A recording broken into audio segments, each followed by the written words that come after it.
Okay, accrual concept.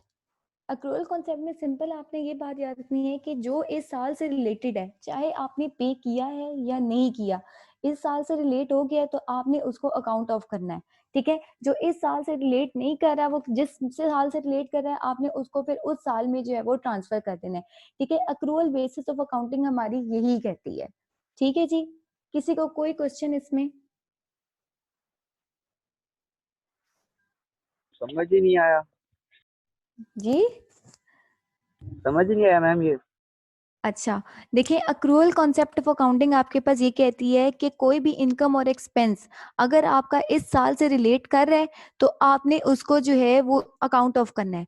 अगर इस साल से रिलेट नहीं कर रहा, ठीक है, अगर 2019 का कोई भी इनकम और एक्सपेंस नहीं हुआ तो इट्स मीन आप उसको जो है वो 2019 में रिकॉर्ड नहीं करोगे। ठीक है, अगर 2019 का है तो फिर उसी में ही रिकॉर्ड करना है। ठीक है, इसकी वर्डिंग बड़े लिखा हुआ है, एनी इनकम और expense which are related to the current accounting year. जो आपके पास करंट अकाउंटिंग ईयर है, अगर उससे रिलेट कर रहा है तो तब आपने उसको अकाउंट ऑफ करना है। ठीक है, और इनकम और expensive which are not related to the current year must be transfer to respective year. और अगर देखिए करंट ईयर से रिलेट नहीं कर रहा तो फिर आप उसको जिस साल से वो रिलेट कर रहा है उसमें आप उसको अकाउंट ऑफ कर दोगे। ठीक है, यहाँ पे एक्सपेंस और इनकम की बात हो रही है। ठीक है, जिस साल से रिलेट कर रहा है आपने उसको उसी में जो है वो अकाउंट ऑफ करना है। ठीक होगी बात? जी ठीक।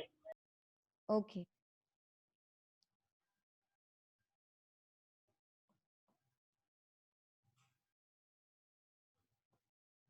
Next is matching concept. Matching concept में सिंपली हम ये कह सकते हैं कि रेवेन्यू और एक्सपेंसेस हमारे जो हैं वो मैच होने चाहिए। ठीक है, अब फर्ज करें, इसकी मैं आपको एग्जांपल इस तरह देती हूँ कि आपने फर्ज करें 100 यूनिट्स बाय किए हैं। ठीक है, और 100 यूनिट्स बाय करने पे आपने उसकी जो कॉस्ट आपने पे की है वो फर्ज करें 10 रुपये है। तो 100 यूनिट्स की कॉस्ट जब आपने 10 रुपये पे की तो आपने कितने टोटल आपके पास कॉस्ट हो गई, यानी 1000 रुपये बन गई उनकी। ठीक है, 10 यूनिट की कॉस्ट।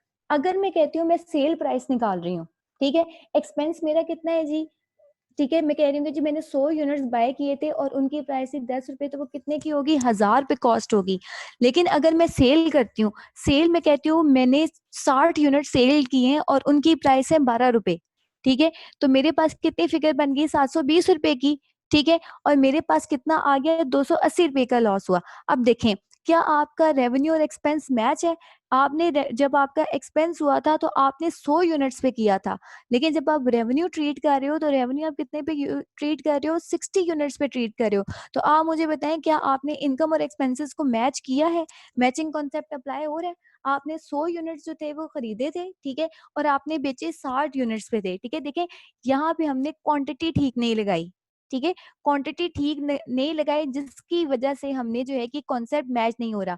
अगर देखें आपने 60 यूनिट को सोल्ड किए तो आपने 60 यूनिट्स की ही परचेज प्राइस लेनी है। ठीक है, कि फिर आपके पास कॉन्सेप्ट जो है वो बिल्कुल सही अप्लाई होगा। ठीक है, ये नहीं है कि आप जो है वो 1000 यूनिट्स आपने खरीदे हैं तो उसमें से जो है वो 50 बेच रहे हैं या उसमें बेच रहे हैं, तो आप उसको 1000 को 50 के साथ कंपेयर करके देखो कि हमारा कितना जो है वो लॉस हो रहा है या कितना हो रहा है।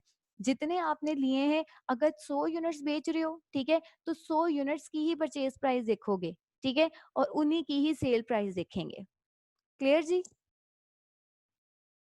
Yes ma'am clear. Okay,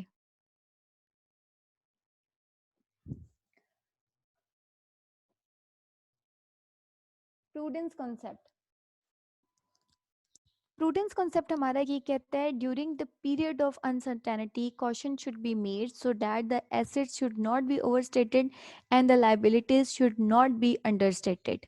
Losses shall be recognized when occurred, but revenue shall be recognized when realized. Prudence concept आपके पास ये कहता है हमारा कि हमने जो है वो एसेट्स को जो है वो ओवरस्टेट नहीं करना और लायबिलिटीज को हमने अंडरस्टेट नहीं करना। ठीक है, यानी जब आपके पास लॉसेस होंगे आपने उनको जो है वो आपने उनको कर देना है, रिकॉग्नाइज कर देना है, लेकिन जब तक रेवेन्यू नहीं होता तब तक आप इसको रियलाइज नहीं करोगे। ठीक है, यानी इसका कहने का मतलब ये है आपने विंडो ड्रेसिंग नहीं करनी। ठीक है, एसेट्स को पहले से ही नहीं बढ़ा के लिख देना कि जी हमारे पास फ्यूचर में इतना एसेट होगा तो हम पहले से लिख दें। ठीक है। और अगर फर्ज करें लाइबिलिटी हमारी इतनी है तो हम उसको अंडरस्टेट नहीं कर सकते। यानी जो आपको पता है कि जी एसेट्स को आपने दोनों की इस आपने ध्यान में रखना है कि हमारी विंडो ड्रेसिंग ना हो, ठीक है, क्योंकि अकाउंटिंग हमारी क्या कहती है, हमने true and fair information provide करनी होती है, ठीक है। तो true and fair information provide करने के लिए प्रूडेंस कॉन्सेप्ट हमारा ये कहता है कि हमने किसी भी तरह अपने एसेट्स और लायबिलिटीज को ओवरस्टेट जो है वो या अंडरस्टेट नहीं करना। दोनों को आपने बिल्कुल जो है वो जिस टाइम वो ट्रीट हो रहे हैं उसी टाइम आपने जो है वो उनको अकाउंट ऑफ करना है, ठीक है जी। Yes ma'am. Okay, number next is substance over form, ठीक है। सब्सटेंस ओवर फॉर्म इस कॉन्सेप्ट में क्या कहते हैं जी, वो कह रहे हैं some of the business transactions shall be recorded on the basis of substance rather its legal form, कि आपने बिजनेस ट्रांजैक्शन में जो रिकॉर्डिंग करनी है, ठीक है, वो आपने इसकी सब्सटेंस के लिहाज से करनी है, ना कि लीगल फॉर्म के हिसाब से। अब यहाँ पे क्या, what is the meaning of the substance and what is the meaning of the legal form, ठीक है। सब्सटेंस मीन कि आपने उसके रिस्क एंड रिवॉर्ड को देखना है, ठीक है, कि रिस्क एंड रिवॉर्ड को अगर आप देखेंगे तो उसके बेसिस पे आपने जो है वो बिजनेस ट्रांजेक्शन्स को जो है वो रिकॉर्ड करना है, ठीक है। जैसे हमने एसेट्स की जब बात की थी तो हमने एसेट्स में क्या कहा था कि एसेट्स हमारे पास क्या होते हैं, जो हम ओन भी कर रहे होते हैं और कंट्रोल भी कर रहे होते हैं, ठीक है। और कंट्रोल का हमने क्या कहा था कि रिस्क एंड रिवॉर्ड हमारे पास आ रहे हैं। इसी तरह अकाउंटिंग में जब भी आप कोई ट्रांजेक्शन रिकॉर्ड करेंगे तो आपने उसको क्या करना है, उसकी जो रिस्क एंड रिवॉर्ड्स हैं आपने उसको देखने हैं, ठीक है। रिस्क एंड रिवॉर्ड्स को लाजमी आपने मद्देनजर रखना है, ठीक है। अब ठीक है जी, इसमें कोई question?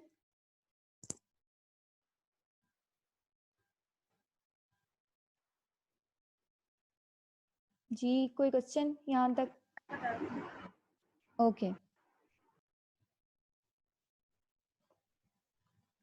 Okay, what is meant by going concern? आप लोगों को क्या लगता है गोइंग कंसर्न का क्या है?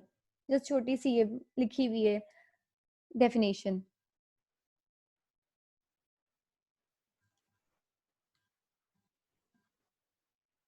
जी बताएं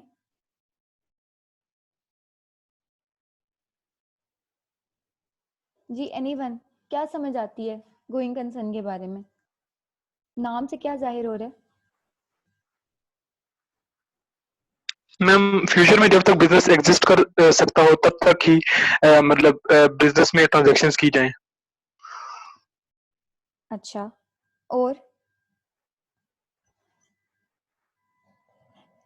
अकाउंटिंग में जब हम गोइंग कंसर्न की बात करते हैं तो हम ये कहते हैं कि जी जब भी हम बिजनेस करने जा रहे हैं, ठीक है, तो उसमें ये बात कर रहे हैं, अजम्पशन ली जाती है फाइनेंशियल अकाउंटिंग के अंदर कि हमारा बिजनेस जब हम करेंगे तो वो फोरसीनेबल फ्यूचर तक कंटिन्यू रहेगा।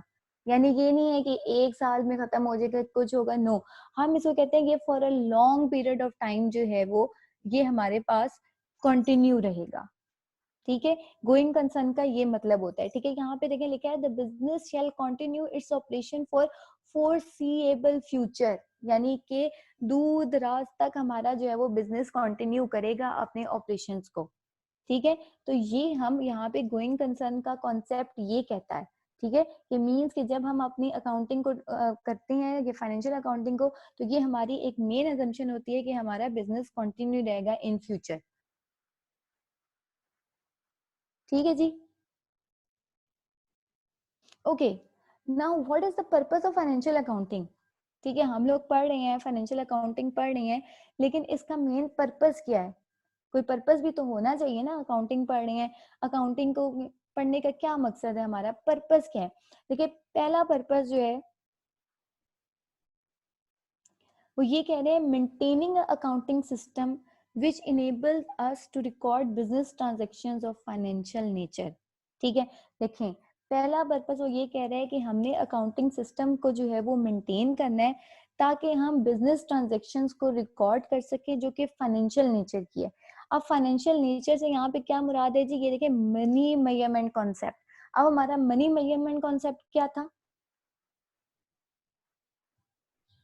जी, anyone? Cash related transactions. yes, ठीक है, which can be measured in terms of money. money measurement concept mean कि वो हमारी ट्रांजैक्शन जिसको हम मनी में जो है वो रिलायबली मेजर कर सकते हैं। अब देखें हमारी पर्पस भी फाइनेंशियल अकाउंटिंग का क्या है कि हम ऐसा अकाउंटिंग सिस्टम इनेबल करें जिसमें हम ट्रांजैक्शंस जो कि फाइनेंशियल नेचर की है हम उनको जो है वो रिकॉर्ड कर सकें। ठीक है, ये हमारा पर्पस है फाइनेंशियल अकाउंटिंग का। ठीक है, और नेक्स्ट हमारे पास वो क्या करें, एक और हमारा पर्पस क्या है, providing financial information to the users in the form of financial statements. देखें अब हमने क्या करना है कि जी प्रोवाइड करनी है financial information to the users in the form of financial statement, यानी रिपोर्टिंग की सूरत में हमने इंफॉर्मेशन प्रोवाइड करनी है हमने अपने यूजर्स को। And who are the users of financial statement, अब ये भी एक क्वेश्चन आ जाता है जी, अब हमारे पास यूजर्स कौन कौन से हैं। ठीक है, अब ये यूजर्स हैं कि मैं आपको नेक्स्ट स्लाइड में जो है वो बताऊंगी कि यूजर्स कौन से हैं। ठीक है, अब पर्पस आपको पता चल गया। इन केस अगर आपके पास आ जाता है पेपर में कि what is the purpose of accounting financial accounting, तो आपने ये 2 पॉइंट्स लिखने हैं। ठीक है, 2 मार्क्स का, तो आपने 2 मार्क्स इसमें जो है वो इसी तरह ही जो है वो लिखने हैं। इन केस अगर आपने और इसमें कंसल्ट करना है तो बुक से आप एक दफा मजीद देख लीजिएगा। ठीक है, लेकिन I think it is sufficient enough. ठीक है, पर्पस क्लियर हो गए? यस मैम क्लियर है। Okay okay, number next, these are ये तो छोटी छोटी टर्मिनोलॉजीज हैं, ये देख लें। That is charts of accounts. ठीक है, अब ये चार्ट्स ऑफ अकाउंट है क्या? ठीक है, basically it is a coding system.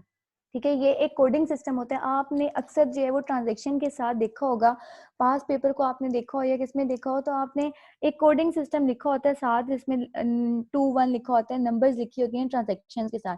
वो बेसिकली हमारे पास जो है वो एक कोडिंग सिस्टम होता है। ठीक है, आप में से कुछ स्टूडेंट ने मेरे से ये पूछा भी था कि ये जो कोड नंबर लिखा हुआ है ये क्या होता है, तो ये बेसिकली एक कोडिंग सिस्टम होता है which enable us to record in the accounting software. ठीक है, अब इससे क्या होता है, हम ये जो अकाउंटिंग के हमारे सॉफ्टवेयर होते हैं उसमें हमें ट्रांजैक्शंस को जो है वो रिकॉर्ड करने में ये हेल्प आउट होती है। ठीक है, ये हमारे पास ये चार्ट्स ऑफ अकाउंट ये हमारा कोडिंग सिस्टम है। ठीक है, बेसिकली जिसमें हम अकाउंटिंग सॉफ्टवेयर के अंदर अपनी ट्रांजैक्शंस को इजीली जो है वो रिकॉर्ड कर सकते हैं। अब इसके बेनिफिट्स क्या हो सकते हैं? अब देखिए बेनिफिट्स क्या है, यूजर्स फ्रेंडली। ठीक है, कि ये हमारे लिए एक फ्रेंडली है। ठीक है, हम इसको जो है वो इजीली जो है वो इस्तेमाल कर सकते हैं। ठीक है, लेस चांसेस ऑफ एरर। देखिए मैनुअल अगर आप अकाउंटिंग करेंगे, मैनुअल अकाउंटिंग में आपसे हो सकता है कि कोई ना कोई ट्रांजेक्शन मिस हो जाए। ठीक है, लेकिन जब आप ये coding system account software use करेंगे तो आपके चांसेस ऑफ एरर जो है वो बहुत ज्यादा जो है वो कम हो जाएंगे। ठीक है, नेक्स्ट है फैसिलिटेट्स इन रिकॉर्डिंग ट्रांजैक्शन। ठीक है, अब देखिए ये हमें ट्रांजैक्शन रिकॉर्ड करने में फैसिलिटेट करता है। देखिए एक ये नंबर्स होते हैं, नंबर्स के साथ पूरा लिखा होता है कि जी फर्ज करें जैसे 21 है, N21 है, ये V21 है, फिर वो नेक्स्ट बता देगा आपका नेक्स्ट V22 है। तो यहाँ पे हमें जो है वो रिपोर्टिंग जो है वो हमारी फैसिलिटेट हो जाती है। Number next is fast reporting. Fast reporting means कि हमारी जो हमने रिपोर्ट कर रहे होते हैं वो हमारी फास्ट हो जाती है। ठीक है, यानी कि अगर हमने किसी बंदे को बताना हो कि जी हमने इस डेट की जो है हमने ट्रांजैक्शन देखनी है, हम फटाफट सॉफ्टवेयर में एंटर करेंगे और हमें पता लग जाएगा हाँ जी कि ये चीज हमें चाहिए थी, और हम इजीली उसको जो है वो देख सकते हैं। ठीक है, तो charts of account is basically a coding system which enable us to record in the accounting software. ठीक है जी, इसमें कोई मसला?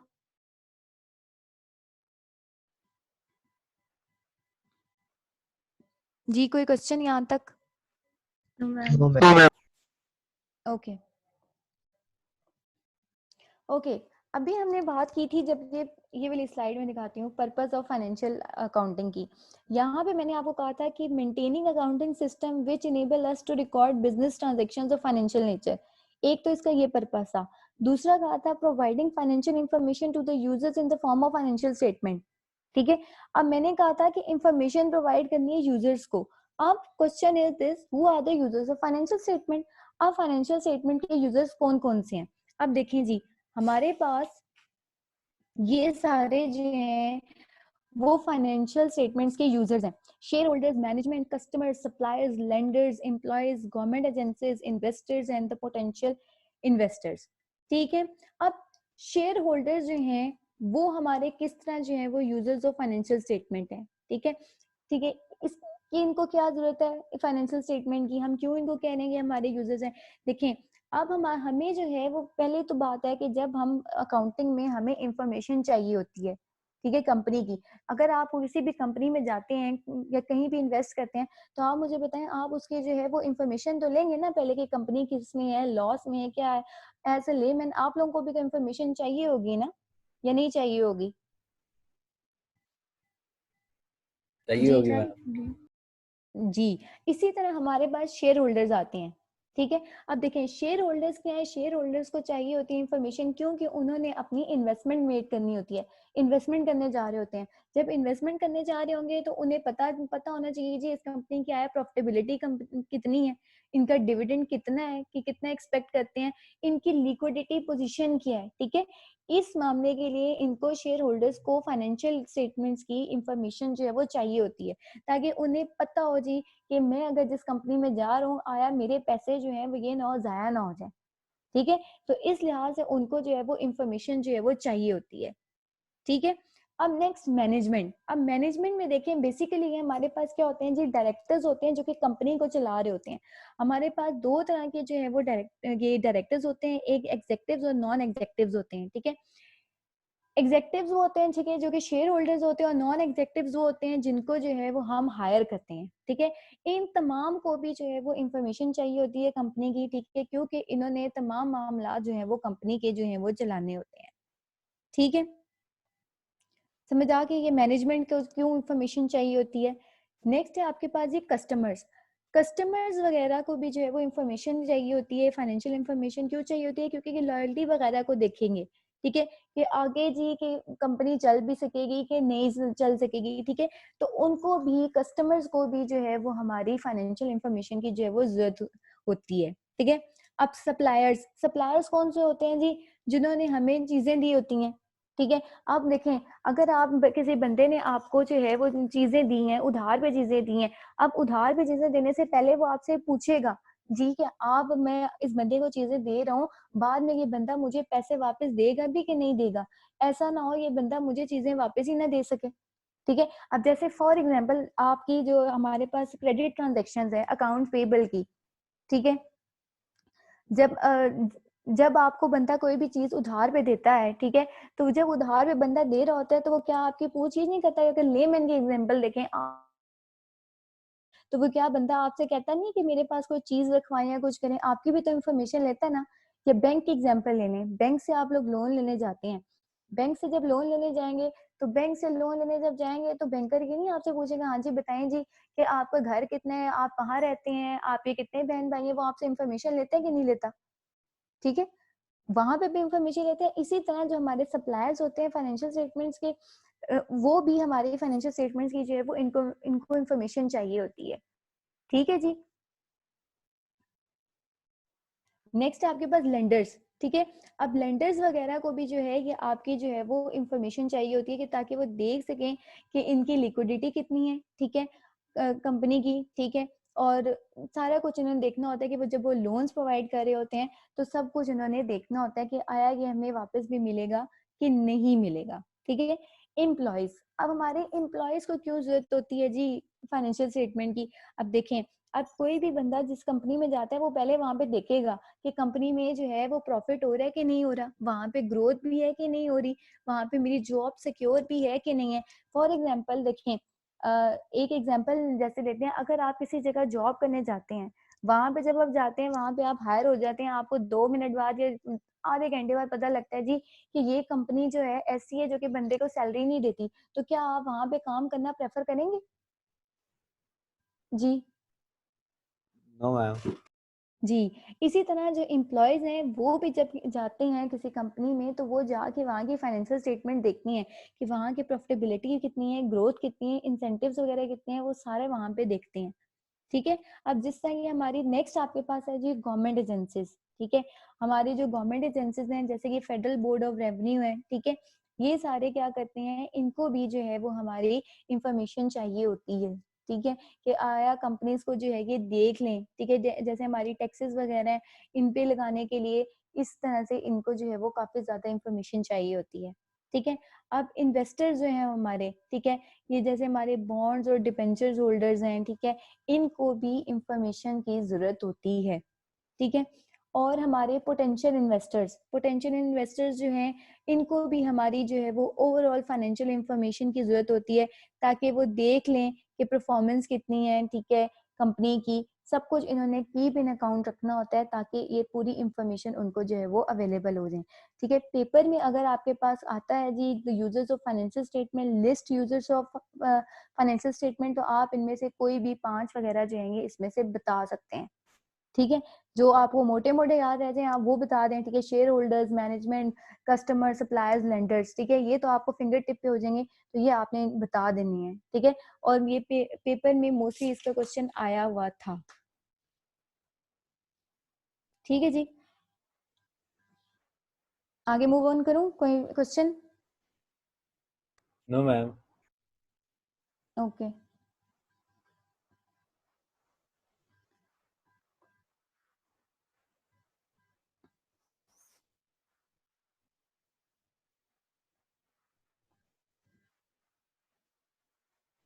Just 1 minute.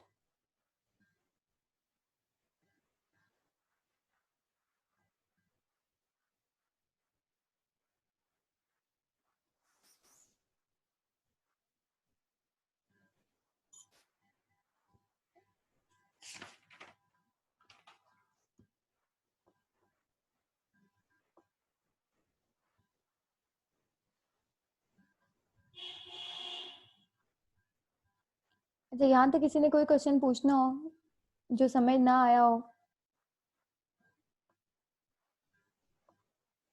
मैम ये पोटेंशियल इन्वेस्टर एक दफा रिपीट कर दें। ओके, पोटेंशियल इन्वेस्टर्स भी आपके देखें जिस तरह हमारे इन्वेस्टर्स हैं, ठीक है। इन्वेस्टर्स के हैं जो कि आपके पास बॉन्ड्स और डिबेंचर्स वगैरह जो होल्डर्स हैं, ठीक है, उनको भी इंफॉर्मेशन चाहिए, ठीक है। और पोटेंशियल इन्वेस्टर्स भी, ये भी इन्वेस्टर्स ही हैं, लेकिन ये क्या है, जो पे कर सकते हैं, ठीक है। उन्होंने ओवरऑल फाइनेंशियल पोजीशन आपकी देखनी होती है कंपनी की, ठीक है। कंपनी की परफॉर्मेंस चेक करनी होती है कि इस वक्त उनकी क्या पोजीशन है, ठीक है। जो वहां पे अवेलेबल हैं लोग, ठीक है, जो अभी हमारे पास इन्वेस्टर्स मौजूद हैं, ठीक है। पोटेंशियल इन्वेस्टर्स जो हमारे पास अवेलेबल इन्वेस्टर्स हैं, वो एक तो इन्वेस्टर्स वो होंगे ना जो कि न्यू आएंगे, पोटेंशियल नहीं, जो अवेलेबल हैं उनको किस तरह हम जो है वो अकाउंट ऑफ करें, और उन्होंने क्या देखना है कि जी कंपनी की परफॉर्मेंस कैसी जा रही है, ठीक है, वो किस तरह जो है वो हम देख रहे हैं इसको, ठीक है। समझ आ गई? ओके मैम, समझ आ गई। ठीक हो गया। मैं 1 मिनट एक और वो देख लूं, एक और कॉन्सेप्ट्स हैं।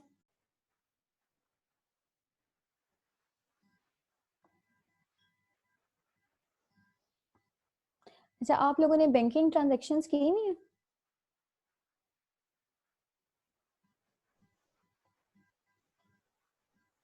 जी, मैम मेरा नहीं ख्याल किए हैं। ओके। तो बैंकिंग ट्रांजैक्शंस शेयर कर दूं? वैसे वो मैंने आज रिवीजन क्लास में करवानी थी। मैम कर दे।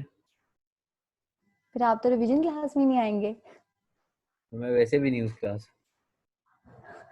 अच्छा चलिए ठीक है, मैं शेयर कर देती हूँ आप लोगों से। 1 मिनट में ढूंढ लूं तो फिर मैं आप लोगों को दे देती हूँ। बेशक आप इसको ट्राई कर लीजिएगा अभी।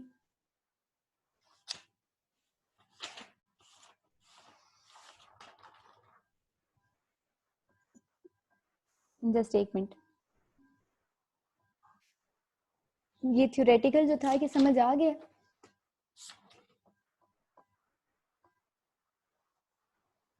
यस मैम आप। Yes, ma'am. ओके, इसको जरा बुक से लाजमी पढ़ लीजिएगा, ठीक है। अगर फिर भी क्लियर ना हो तो दोबारा जो है वो आप लोगों को बता दूंगी। लेकिन ये छोटे छोटे कॉन्सेप्ट हैं, आई डोंट थिंक कि इसमें जो है वो कोई मसला होगा।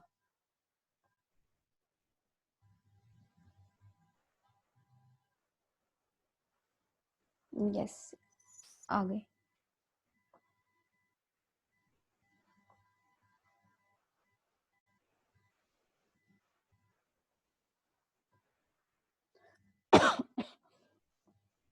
ओके, ये छोटी सी बैंकिंग ट्रांजैक्शंस हैं, सिर्फ 11 हैं। जी ट्रांजैक्शन तो आप लोगों ने पढ़ी हुई है माशाल्लाह से, तो अब बताएं जी कैसे होंगी। ये तो बच्चों वाली हैं, आई थिंक सो कर लेंगे आप लोग। यस मैम, करें थोड़ा इजी। डिस्कस इनको। चलिए ठीक है जी, करते हैं फिर। Okay, number 1, open current account with HBL by depositing ₹50,000। जी क्या होगी?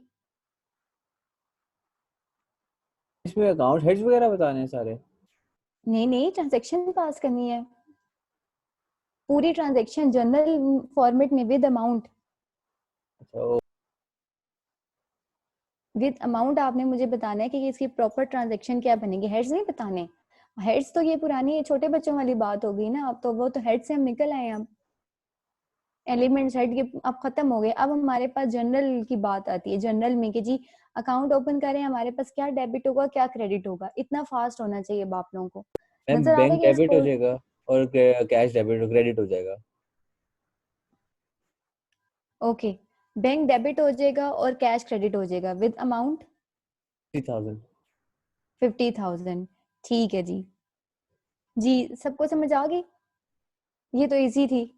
Number 2, open a saving account by depositing ₹16,000। Next transaction क्या होगी हमारे पास? मैम ये ओपन भी अ सेविंग अकाउंट। जी जी मैम ये भी कैश क्रेडिट हो जाएगा और इसमें जो बैंक है वो डेबिट हो जाएगा सेविंग अकाउंट, और ये ₹16,000 की। यस 16,000 की बैंक के साथ आप सेविंग अकाउंट जो है वो इसको ओपन कर देंगे, और जो है वो कैश जो है वो आपके पास क्रेडिट हो जाएगी। ठीक है। Number 3, depositing ₹10,000 in fixed deposit account. जी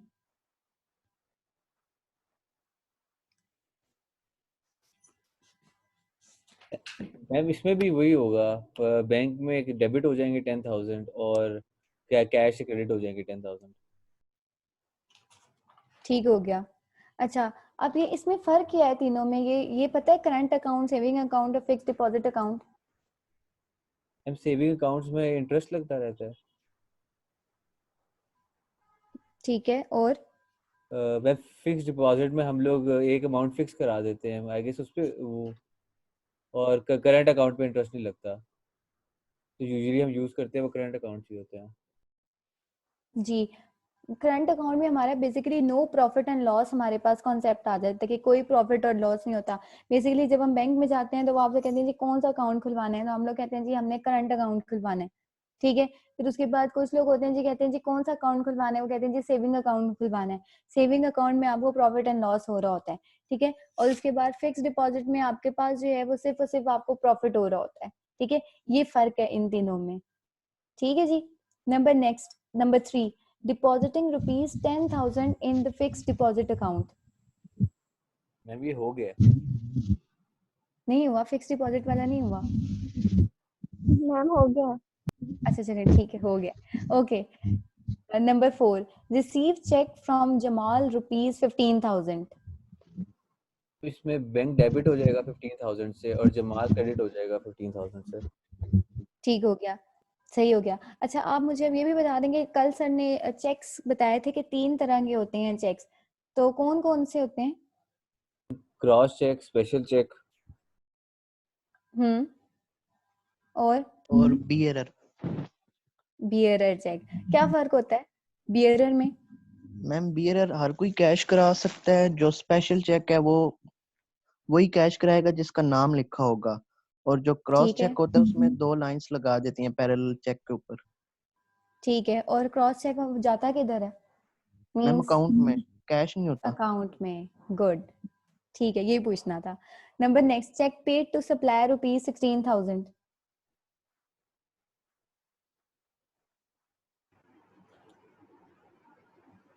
जी हम इसमें बैंक मैम क्रेडिट हो बैंक जाएगा 15,000 से और सप्लायर जो हैं वो डेबिट हो जाएंगे 16,000 से। जी जी, कोई लड़की बोल रही थी, जी बोले। सॉरी, ठीक हो गया, थोड़ा ऊंचा बोलेंगी? एंड इन ट्रांजैक्शंस में बैंक हमेशा डेबिट ही होगा। जी बैंक डेबिट नहीं क्रेडिट होगा। देखें बैंकिंग ट्रांजैक्शंस हैं, ऊपर मैंने अभी आपको जो हेड बताया था वो क्या था, बैंकिंग ट्रांजैक्शंस का बताया था। अगर बैंक आ रहा है तो हमने फिर उसको कैश की जगह जो है वो हम उसको बैंक यूज करेंगे। ठीक है, अब देखिए यहाँ पे बैंक नहीं है तो हमने उसको क्या करना है, जस्ट सॉरी कैश नहीं है तो हम उसको सारी पेमेंट जो है वो हमारी बैंक से जाएगी। ठीक है, यहाँ पे अभी कहीं कैश का जिक्र नहीं है। बैंकिंग ट्रांजेक्शन है तो जितना भी हमने कैश पे कर रहे हैं या जो भी चीजें पे कर रहे हैं तो वो हम किसके थ्रू पे करेंगे, चेक के थ्रू जो है वो पे करेंगे। ठीक है, बाद में वो जो उसको हम पे करेंगे। Number next, annual subscription was paid, ये सैलरी वाला 6 हो गई है, नहीं ये नहीं हुई। Cheque paid to employees as salary for the month ₹15,000। जी मैम इसमें बैंक क्रेडिट होगा और एक्सपेंस डेबिट होगा। जी हमारे पास यस सैलरी एक्सपेंस हमारे पास डेबिट हो जाएगा और बैंक जो है वो क्रेडिट हो जाएगा। ठीक हो गया। नंबर नेक्स्ट आपके पास number 7, annual subscription was paid by the bank on standing instructions order ₹15,000। ठीक है, एनुअल सब्सक्रिप्शन आप पे कर रहे हैं, ठीक है, तो इसकी क्या ट्रांजेक्शन होगी? एनुअल सब्सक्रिप्शन डेबिट और बैंक क्रेडिट। यस ठीक है, एनुअल सब्सक्रिप्शन डेबिट हो जाएगा और बैंक जो है वो हमारे पास जो है वो क्रेडिट हो जाएगी। ठीक है, अब उसमें आपके पास स्टैंडिंग ऑर्डर क्या होता है? जो फिक्स्ड होता है, जैसे इंश्योरेंस होती है, जो और मतलब हर साल बैंक ने पे करना होता है एक फिक्स टाइम पे और एक फिक्स अमाउंट। यस लेकिन इसमें आपके पास स्टैंडिंग ऑर्डर में आपके पास जो होता है हम उसकी अमाउंट जो है वो चेंज जो है वो करते रहते हैं। ठीक है, एक मिनट में जरा आप लोग ये अटेंडेंस ले लो।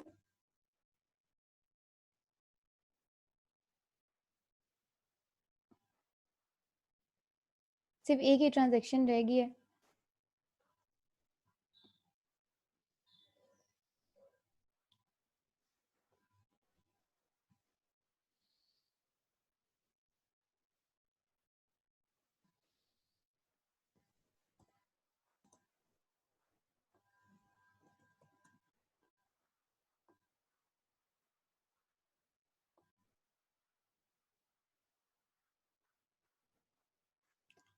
बैच 2 ये।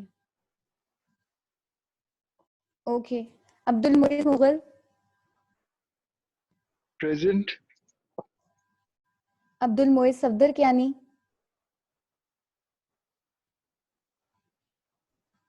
सफदर कियानी, मोइज सफदर कियानी, अफकारुल हक,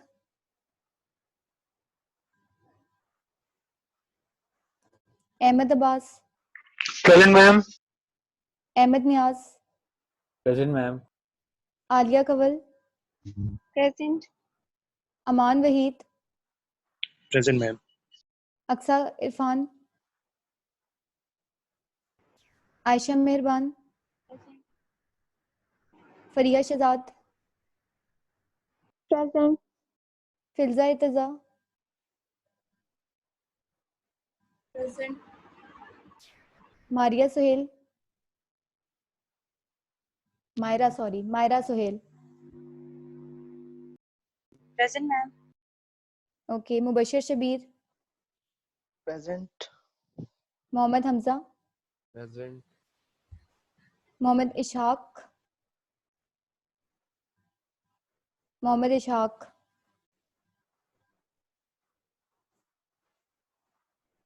मोहम्मद करीम, मोहम्मद सिकंदर आमिर,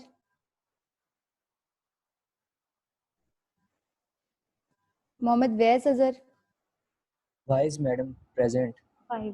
वाइज सॉरी, मुकद्दस मेहरबान,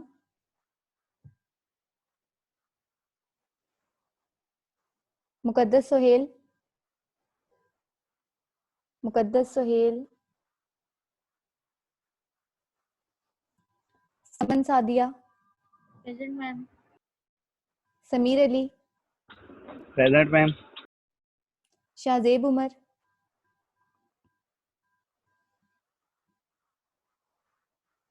शाहजेब उमर, शहनूर ताहिर, प्रेजेंट मैम। कौन है जी? Shahnoor Tahir? Present ma'am. Okay. Sidra Jabeen? Sidra Jabeen?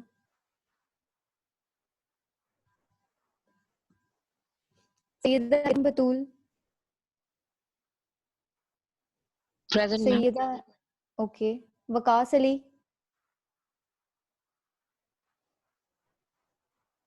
Waqas Ali? Zainul Abedin?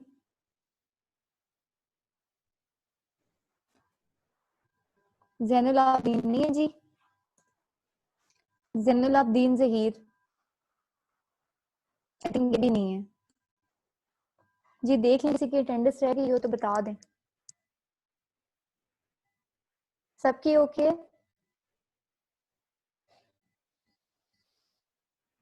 जी सबकी ओके है? अटेंडेंस पे रह तो नहीं गया किसकी नाम बोल रही हो?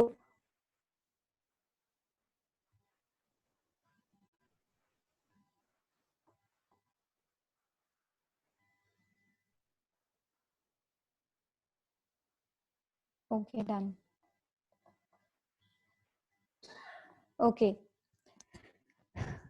जी, ये लास्ट चली थी हमारी number 8। Cheque which was deposit into the bank of rupees 16,000 was dishonoured. जी डिसऑनर्ड चेक की एंट्री। मैम ये इसमें जो बैंक होगा वो क्रेडिट हो जाएगा और जो कैश है वो डेबिट हो जाएगा। Cheque which was deposited into the bank was dishonoured. जी बैंक जो है वो हमारे पास क्रेडिट हो जाएगा और जितना हमने कैश जो था वो जमा करवाया था तो वो हमारे पास दोबारा से रिवर्सल आपके पास आ जाएगी इन्वेंट्री की। जैसे बैंक टू कैश है तो वो रिवर्स होके कैश टू बैंक हो जाएगी। ठीक है जी, किसी को समझ ना आई हो? अच्छा हम वो डिस्कस कर रहे थे, एक होता है डायरेक्ट डेबिट और एक होता है स्टैंडिंग ऑर्डर। डायरेक्ट डेबिट वो होता है जिसमें आपके पास जो है ना अमाउंट बताई होती है, ठीक है। जबकि स्टैंडिंग ऑर्डर में आपके पास जो है ना हम किसी भी वक्त अमाउंट जो है ना वो तब्दील कर सकते हैं, ठीक है जी। समझ आ गई? Yes ma'am. स्टैंडिंग ऑर्डर में ओके अमाउंट चेंज हो जाती है? ये मैम आपने जी, हो उल्टा नहीं बता दिया। अमाउंट तब्दील होती रहती है। मैम वो सर ने तो हमें स्टैंडिंग ऑर्डर में वो नहीं बताया था कि रेंट होता है जो फिक्स होती है अमाउंट, और डायरेक्ट डेबिट में जैसे यूटिलिटी बिल्स की पेमेंट। चलें इसको एक दफा दोबारा देख लेंगे, अगर मैंने उल्टा भी बता दिया हुआ तो वो एक दफा कंफर्म कर लेंगे, कोई इश्यू नहीं है। मैं भी एक दफा डिस्कस कर लूंगी, आप भी सर से जो है वो डिस्कस कर लेंगे एक दफा और, ठीक है। चले ठीक है मैम। और नेक्स्ट क्लास आप लोगों की कल है ना? Yes ma'am. Yes ma'am. ठीक हो गया, कल इसी टाइम पे होगी आप लोगों की क्लास, ठीक है 9 बजे। सर का वो इश्यू था लाइट का तो इस वजह से जो है वो आज थोड़ा सा ये मैंने आप लोगों को कॉन्सेप्ट आगे ये बढ़ा दिया ताकि आप लोगों को ये जाया ना हो आपका टाइम, ठीक है। होप्स मैम कि आप लोगों को समझ आ गई होगी। जी जी हमारी रिवीजन क्लास 11 AM पे होगी। जी जी 11 बजे होगी, आधे घंटे बाद। मैम वो आप लेंगी क्लास? जी वो